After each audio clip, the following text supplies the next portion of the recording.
trying harder and harder every week to do this bossa nova beginning. We get farther and farther away from. Yeah, we need to watch a few jazz bits on YouTube, but welcome back. Retrain ourselves how to scat. Welcome back.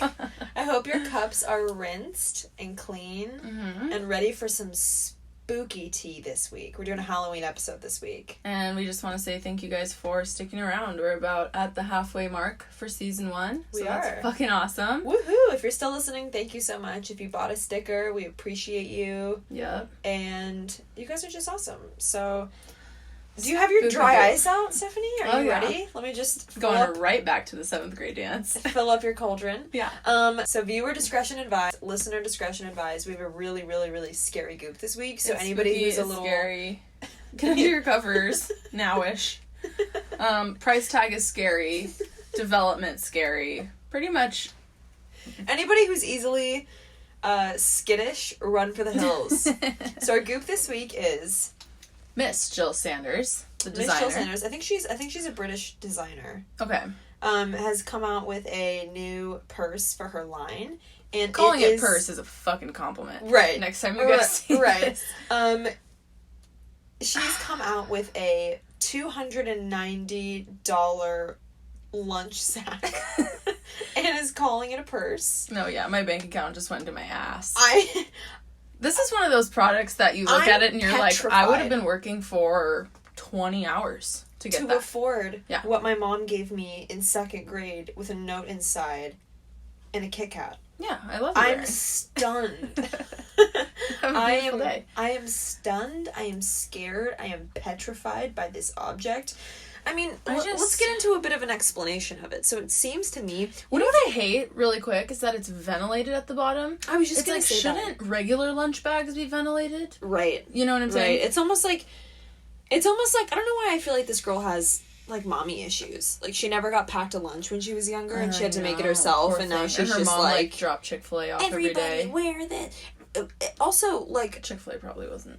A thing. Also, I just feel like I wonder what the texture is to this bag, because here it looks like it's I want to say kind of a leather. I think it's coated leather. Okay, but if it's leather, then they actually put little bends in it to make it look like a crinkled fucking bag. No, I know. Like, I'm just saying that, like, fashion has no boundaries, and that isn't always a good thing, and I kind of want to point that out. No, I want to make some boundaries. Bullshit. The craziest part to me is that I originally saw this photo with a guy having a beer at a restaurant, and the bag is, like, sitting there. Oh my god. And I'm just like, if I was bussing tables, I would swoop that right up. Be like, let me clear your trash. I was thinking about that. Like, how do you, if you leave your purse somewhere, someone's simply going to throw it in the garbage. Like, you're never going to be able to leave that purse anywhere and go back and be like, Cole, do you have my purse? Like, you can go look in the dumpster. They're going to be like, go look in the trash. This thing is, I know what you said is, I feel like what you said is important. Fashion has no boundaries. But I, similar to bowling, would like to put the bumpers up on this one and create some boundaries, because this is fucking stupid. This is the goopiest thing I've ever seen. It's not even stupid. This is scary to me that people are slaughtering their outfits with this bag. No, it's Imagine horrible. someone wearing, like, if you're spending $300 on a bag, you probably have Fendi pants on. No, Fendi and, like, Fendi Gucci socks. pumps, and you're Fendi wearing this bag.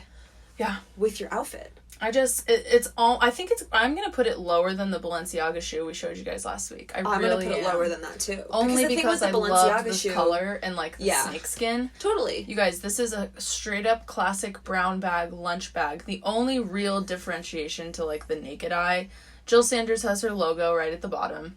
But also her logo is just simply her name. So it actually looks like her mom just, like, Sharpied in her name at the bottom of the thing and sent her off to and her mom's 4th grade with a pro at scrapbooking. Like that's pretty much what this looks like. I just can't believe that this is being sold retail price, and I was telling Stephanie earlier when I saw it on the page, apparently it's back in stock. Which means that it's sold out. Thank God. Which means that it's sold out, and this is why it's selling out is why this is on our Halloween episode of this podcast. That is spooky. That is scary, and I am concerned for society. There's just, like, so many fashion trends now that I just feel like everyone got made fun of in middle school. Like, I have New Balances. I remember wearing New Balances in middle school and being like, you broke bitch. The brown bag, though, I will say, I feel like the brown bag was cool. It was cool to bring a brown bag to lunch. Yeah, the lunchbox was like you were trying too hard for lunch. It was kind of dorky. Like, your parents went and bought you a $20 tin of, like, your favorite comic book of that month. A lot of girls I knew had the Vera Bradley lunchbox, and I was like,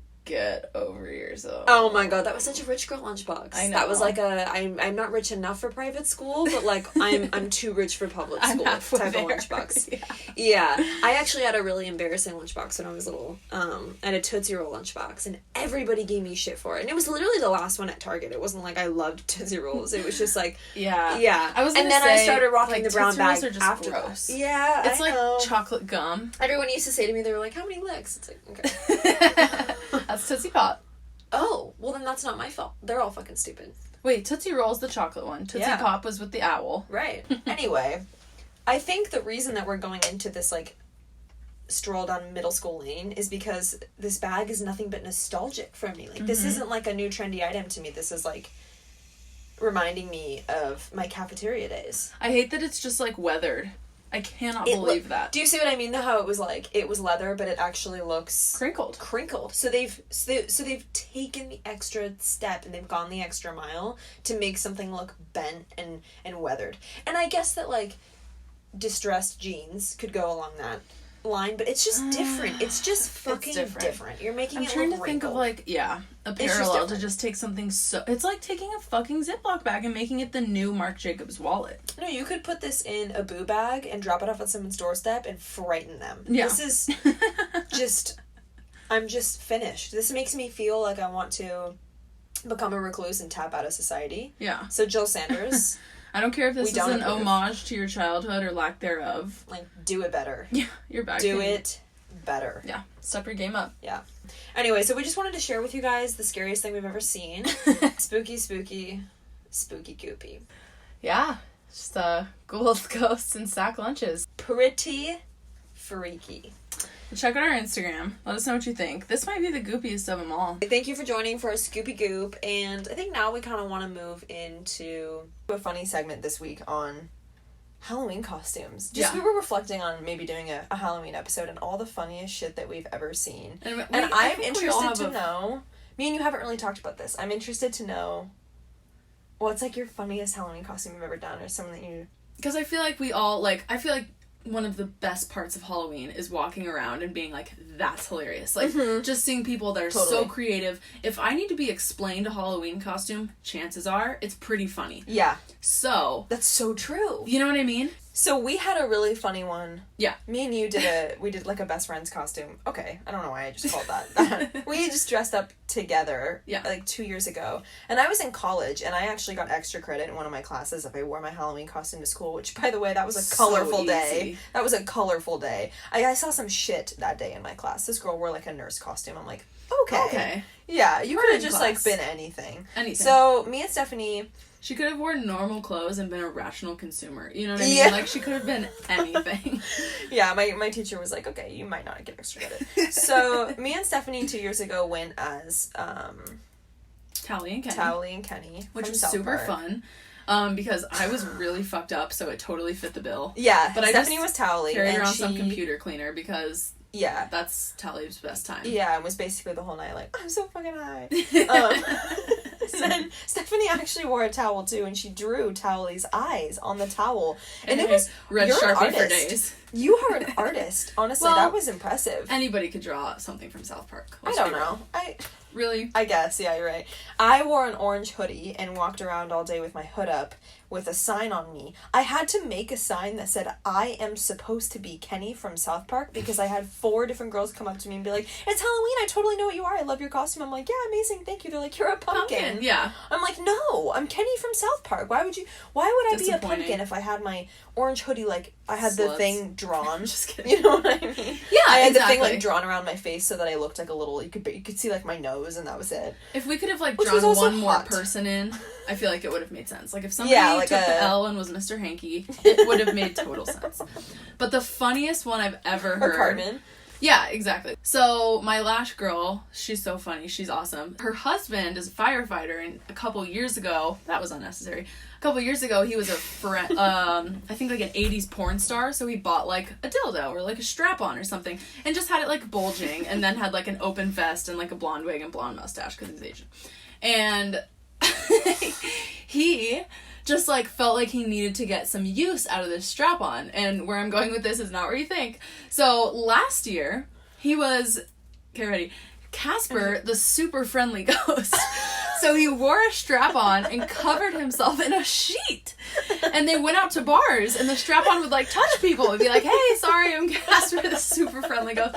You guys, I made her stop doing my lashes. I was salivating at the mouth. Oh my god. It was so funny. I would have been on the floor. Like, that's if you hilarious. don't pee a little when you're listening to this, we don't want to hang out with you. Yeah. Oh my god, that's so funny. Right? And I feel like that's the kind of stuff, when I was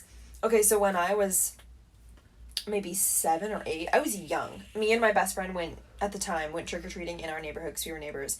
And our costume was, we were a plug and an outlet.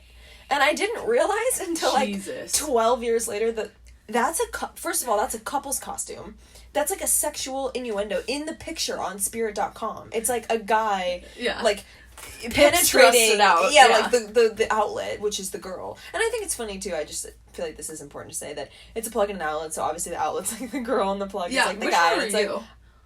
Oh, you were the plug? I was the plug. Oh, yeah. Of course I was the plug. And I'm also just like, also important to note, I don't think this was like intentional on our parents' end. I think it truly went over their heads. I don't think they realized that every door that got opened when we were trick-or-treating the night was like, what the actual fuck? Wait, is there any more funny costumes that I've seen?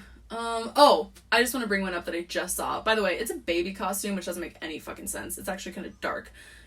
But it's a Kavanaugh costume, so it's a judge with a beer bong. And I actually might do that, so nobody take my shit. And I'm just trying to make light of an obviously convoluted situation. But I listened to that whole trial, and I cannot count how many times. Like, yes, I love beer. Yes, I drank beer in high school. The court's like, so did you ever black out? He's like, no, absolutely not, no. It's like, okay, well, and we'll not get into political stuff. Yeah.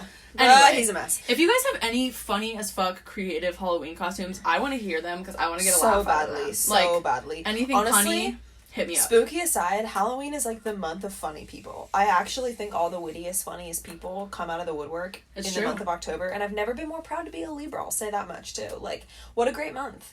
Oh, right. Just like funny stuff all month. Spooky stuff. So, we wanted to talk about something on this episode, more for the meat. We've already kind of done the sides and the potatoes of the dish. More for the meat of the podcast. We wanted to talk about something that we have seen kind of become more of a trend, and kind of delve into why it is a trend and what the psychology is behind it. And it's dark tourism. Mm-hmm. And we just thought for a Halloween episode it would be kind of an interesting thing to talk about. Why?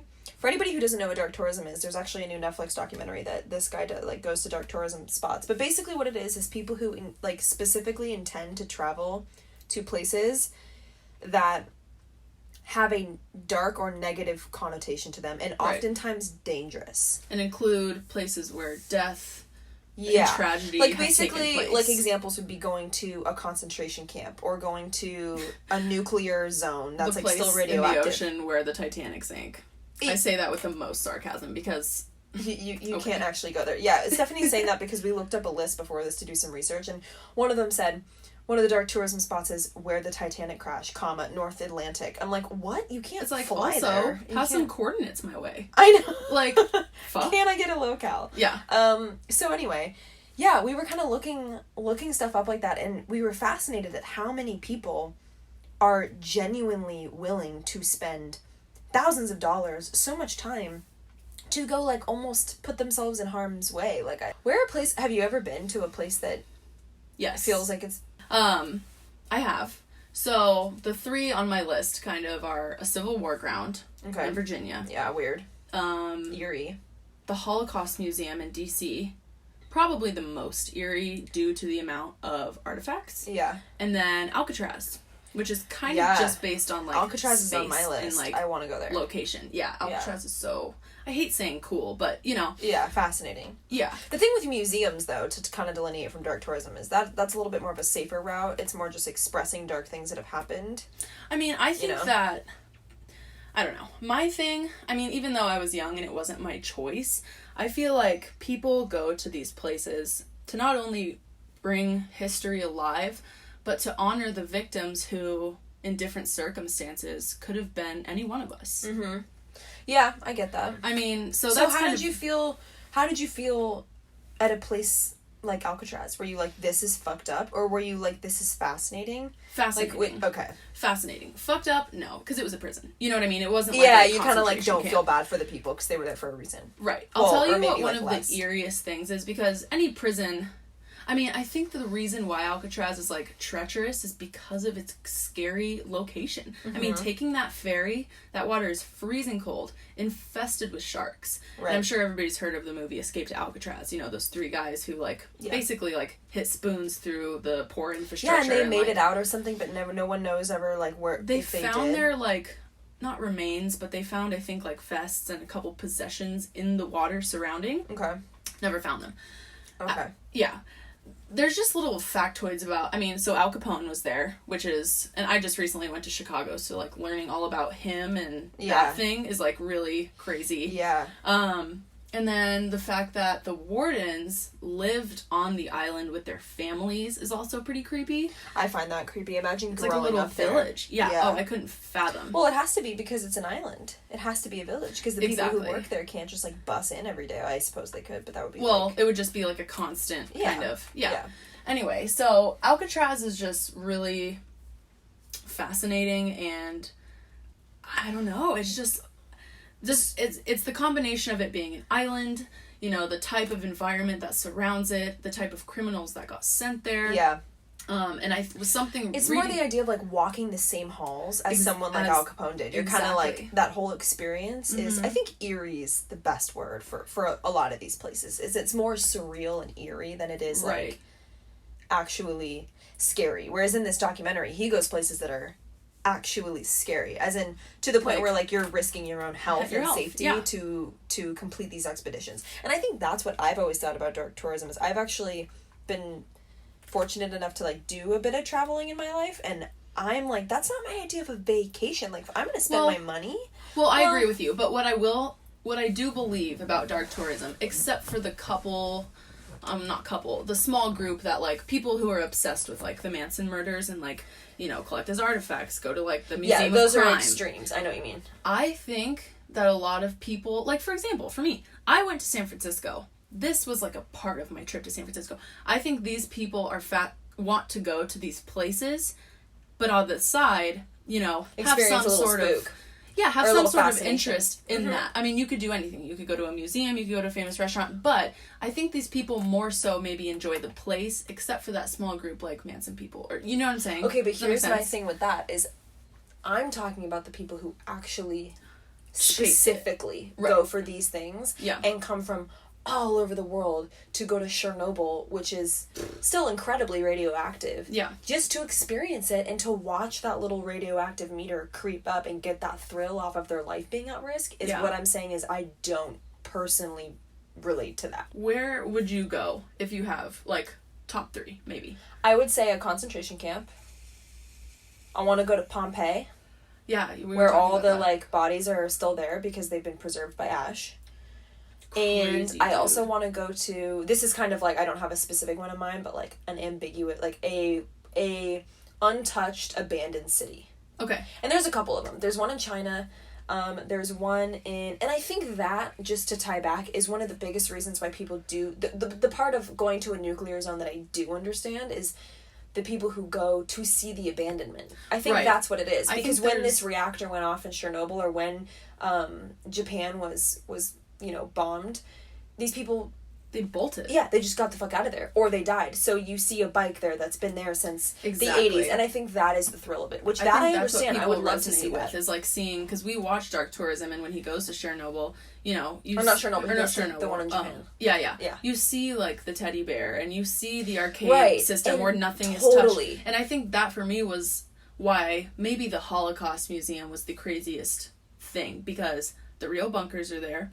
The actual artifacts. Yeah, there's thousands and thousands of pairs of shoes. Shoes, like, seeing a baby shoe, seeing, like, a mom's slipper, like, bone chilling. Yeah. Gives you and I think when I was watching that documentary, when he goes to the place in Japan, the part of me that wanted to see an abandoned city was like, that is exactly what I want to experience one day. I want to see shit like that because I have this weird thing. I think I had a past life in the 80s. Like, I definitely anytime I listen to Belinda Carlisle, I feel some type of way. Like, I actually think I had a past life in the 80s. Have you seen that episode? Yes. Yeah. Okay, that episode just gives me all the feels. I really think I dress like the 80s. Like, I seriously love the 80s. Sure. So I think my thing with that is to be tied to another generation like that and have it feel so in front of you and have it feel so ready. It's almost like a time machine. Mm-hmm. Now, here's where I would draw the line.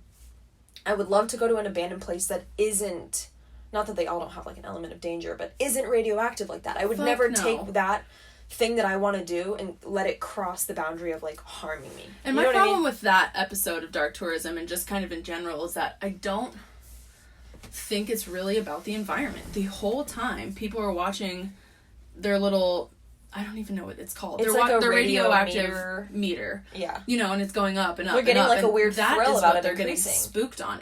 Nobody's really looking outside of the bus windows. They're all just like, it's getting higher. It's passing the threshold. Like, blah, blah, blah, blah. We're still going. Turn this bus around. Yeah. It's like, that's a bit, I think I would rather just, like, explore an abandoned amusement park from the 80s or, like, an abandoned city and just leave it at that, which is why I find places like Pompeii a little bit more interesting because that element of danger is not there. Right. I would never do that. Like, or the Polygon in the Middle East. It's in, like, Kazakhstan. It's where, like, the USSR did all of their nuclear testing.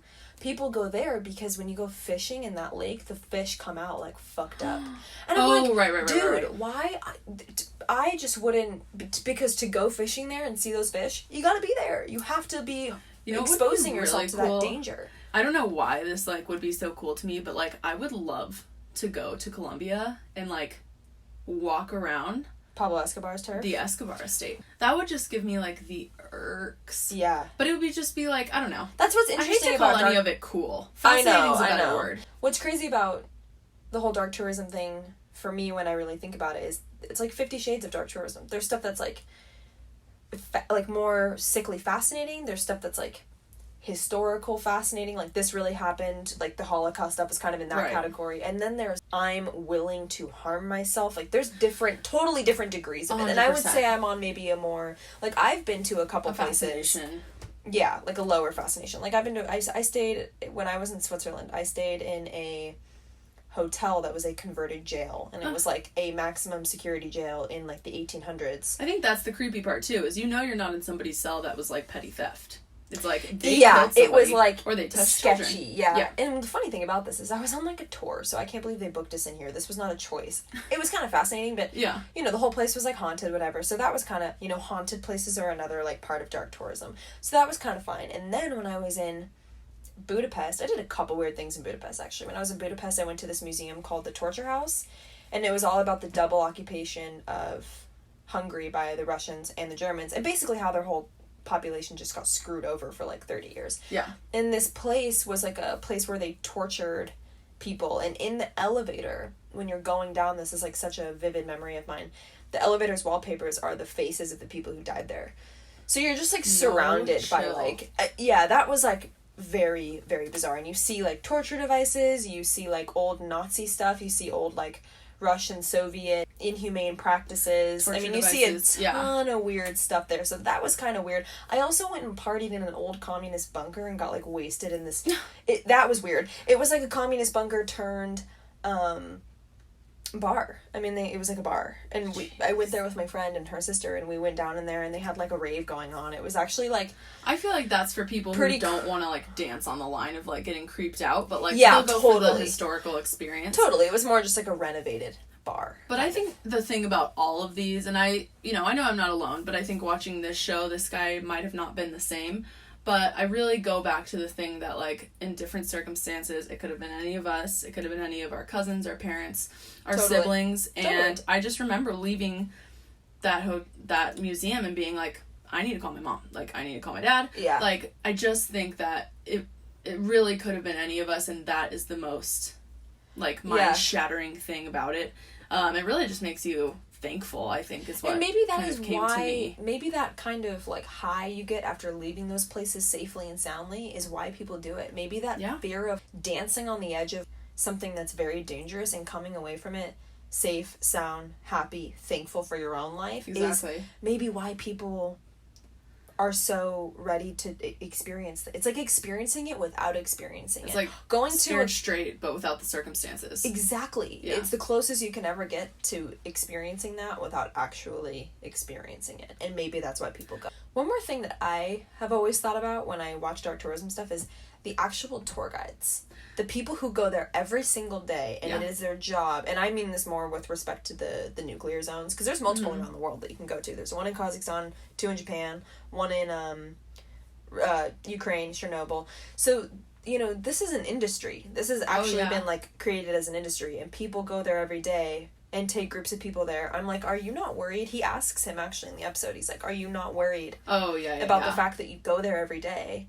And, you know, we go here once and freak out. You're here every day, almost like all day. I think he had a really great answer, too. His answer was just like, this is my life. Like, I'm just gonna, I don't think about it. Like, this is my job. And, like, he said something like, everyone's at risk at their job. I'm just at risk in a different way. Like, I don't really think too much about it. We're all gonna die. Yeah, exactly. Like, we're all gonna die. All of our jobs are harmful. He was just like, I don't really bat an eyelash at it. You know what? I kind of think that's valuable, and as long as he's passionate about his career, then okay, fine. But I forgot that I went to Fort Worth, where JFK was shot, and there was a lot of people, because that's where I'm from, a lot of people, you know, doing the tours, and in that sense, and in a couple others, I think it's nice. You're passing the candle for, you know, to, like, basically value somebody's life, even though it's in a time and place that isn't favorable. I think it's kind of I get that. Noble. People go to pay their respects. It depends, but like thousands of people go there every year for JFK. Like,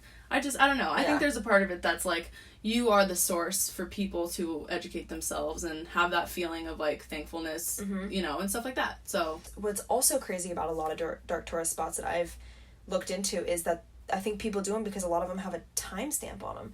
Like, they say that concentration camps might not be around that much longer because the type of money it's taking to upkeep them is, like, a lot. I mean, that also plays into, like, a lot of the economy in these places, too. And the radioactiveness is, like, fading every day. So maybe people go because they feel like it's not going to be this fucked up forever. You know what I mean? You know what I think? I think we should make Trump Tower a fucking dark tourist place. Anyway, but dark tourism is extremely fascinating to us. If you have any cool places that we didn't, like, name, or let us know. I thought it was spooky in its own right. I think everything we've talked about today was spooky to some element. Alright, guys, thank you so much for listening. Anybody who's still listening 5 episodes on, you know, just a quick shout out. Yeah, thank you. We really appreciate the support, and we appreciate the likes on Instagram, the follows, anybody who bought a sticker. Yeah, we also haven't really talked about the stickers live, but we just want you guys to know, if you've got one, thank you so much. Yeah. All you have to do is write a quick review. You guys can say, like, 3 words and we'll send you one. If you like us, if you kind of like us, if you love us. But, guys, have a beautiful week. Have a fabulous Halloween. Be safe, be funny, and show us your Halloween costumes. Hang up your cups, put away your dried ice, and we'll see you next week. Bye. Do it.